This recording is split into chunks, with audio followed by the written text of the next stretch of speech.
Assalamualaikum warahmatullahi wabarakatuh. Sampurasun. Selamat sore. Selamat beristirahat bagi yang sudah nyampe rumah, dan selamat bagi yang sedang dalam perjalanan. Hari ini saya sudah membuat ramuan ini untuk yang punya sakit tenggorokan karena batuk kering ya dan batuk basah. Kebetulan suara saya masih seperti ini ya. Ini jahe merah, ini jahe biasa juga bisa digodok. Ini warnanya berubah karena berubah ini pakai campuran madu ya. Madu tinggal segini. Ini adalah madu. Kemudian kebetulan saya punya penangkarannya, yaitu madu tewel yang datang sendiri ya.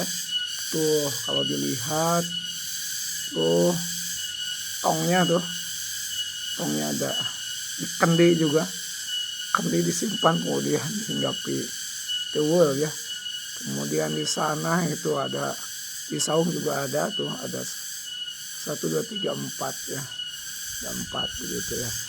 Kemudian kita coba, karena saya sakit hampir udah 1 bulan karena tidak berobat ke dokter, berobat alami saja. Saya mencoba herbal ya sambil menikmati ya. Nah, yang namanya sakit itu adalah kebahagiaan asli. Sakit itu adalah kebahagiaan, dimana kita mau menjelang sembuh disebut sebagai mamayu, itu adalah suatu kenikmatan ya. Yang penting kita tetap eling penuh kawasa ya. Kita coba. Bismillahirrahmanirrahim.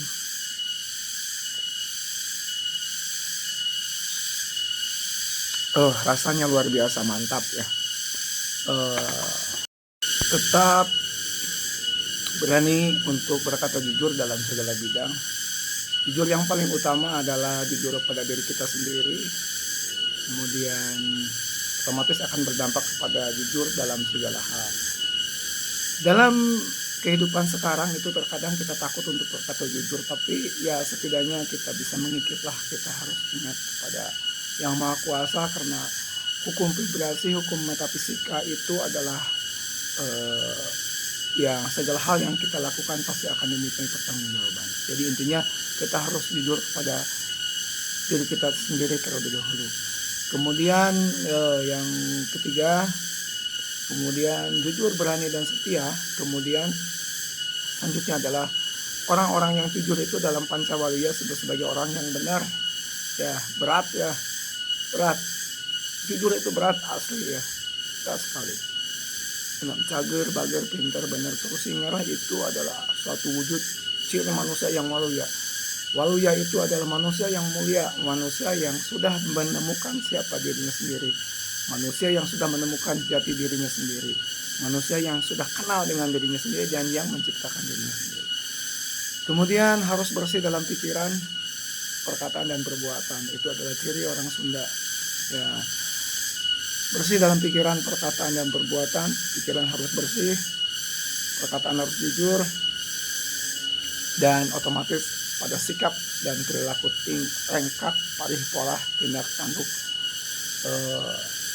tutulung kanu butuh, tatalang kanu surah, handap asor, hade semu, somiatu ramah tambah. Nah, itu adalah sisi ciri karakter yang harus ada pada diri kita. 10 orang di lingkungan kita yang memiliki karakter seperti itu aman lah gitu ya. Nah, semoga itu selamat belajar semuanya, selamat menjalani hari, semoga kebahagiaan dan kesehatan selalu bersama kita semua. Semoga hidup selaras seimbang dengan alam semesta. Terima kasih. Assalamualaikum. Sampurasun.